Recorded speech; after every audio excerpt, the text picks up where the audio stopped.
আসসালামু আলাইকুম গাইস, আমি আজকে আপনাদেরকে কিভাবে পারফেক্ট ডিম সিদ্ধ হয় এটা দেখাবো। আর যাদের বাচ্চারা ডিম সিদ্ধ খেতে চায় না, তারা আমার এই প্রসেসে ডিম সিদ্ধ করে এরকমভাবে দিলে অবশ্যই খেয়ে নেবে, মজা করে চেটে পুটে খাবে।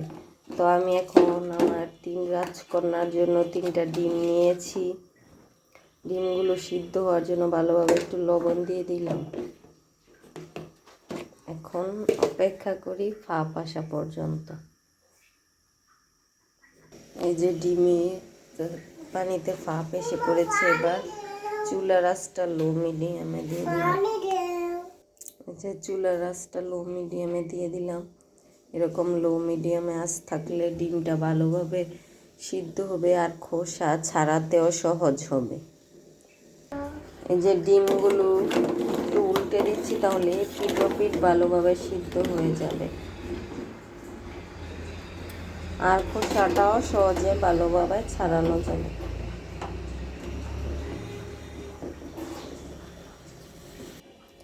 এই যে হয়ে গেছে আমার পারফেক্টভাবে ডিম সিদ্ধ। এখন আমি এটা ঠান্ডা করে ছিলে নিব, তারপর দেখবেন কোন প্রসেসে আমি বাচ্চাদের খেতে দিই। এই প্রসেসটা আপনারা ফলো করুন, তাহলে আপনাদের বাচ্চারাও যারা যারা ডিম খেতে চায় না তারা ডিম খাবে।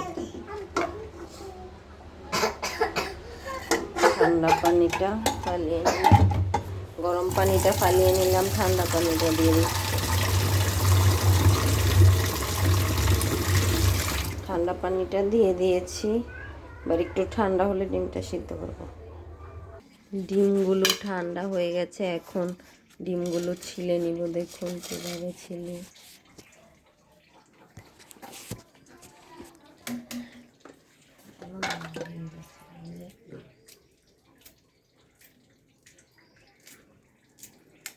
এই যে দেখুন, একটু লবণ দেওয়ার কারণে, উল্টে পাল্টে দেওয়ার কারণে ডিম অনেক সুন্দরভাবে ছোলা হচ্ছে।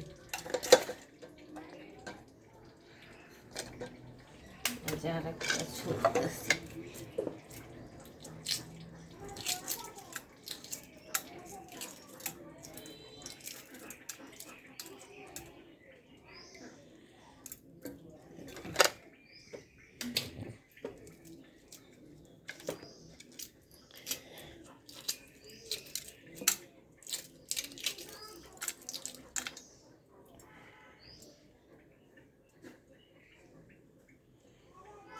এই যে দেখুন, 3টি ডিমই ছোলা হয়ে গেছে।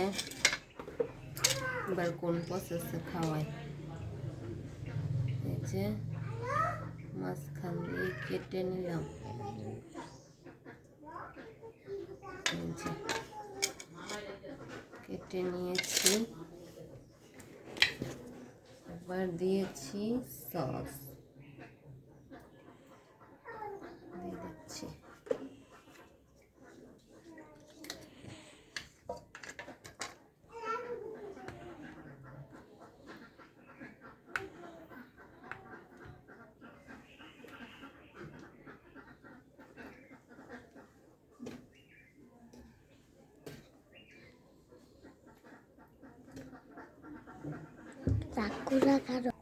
এবার শুরু হচ্ছে আসল টেকনিক। এটা হলো প্রাণ সস। এই সসটা দাও, ডিমটা খেতে খুবই ভালো লাগে। এই যে সস দিয়ে দিলাম, এখন ডিম খাবে।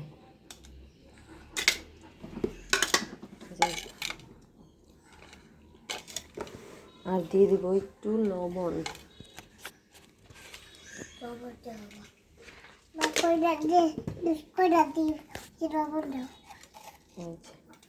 এটা না পেলাটা, এই যে লবণ দিয়ে দিচ্ছি। মা আমাদের অল্প একটু দাও। এবার দিয়ে দিচ্ছি এই যে লবণ। একজন শুধু লবণ দিয়ে খাবে, সস দিয়ে খাবে না।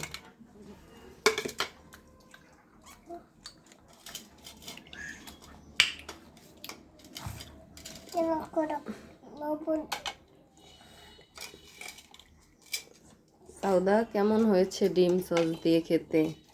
মজা।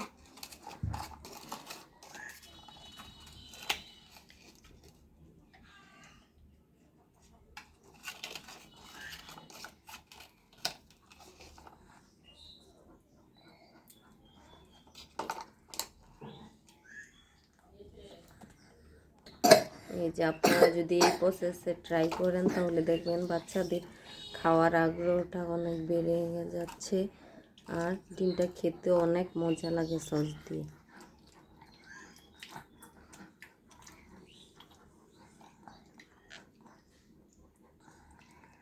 আমার ভিডিও এই পর্যন্তই। পরবর্তী ভিডিও দেখতে আমাকে ফলো করুন। আসসালামু আলাইকুম।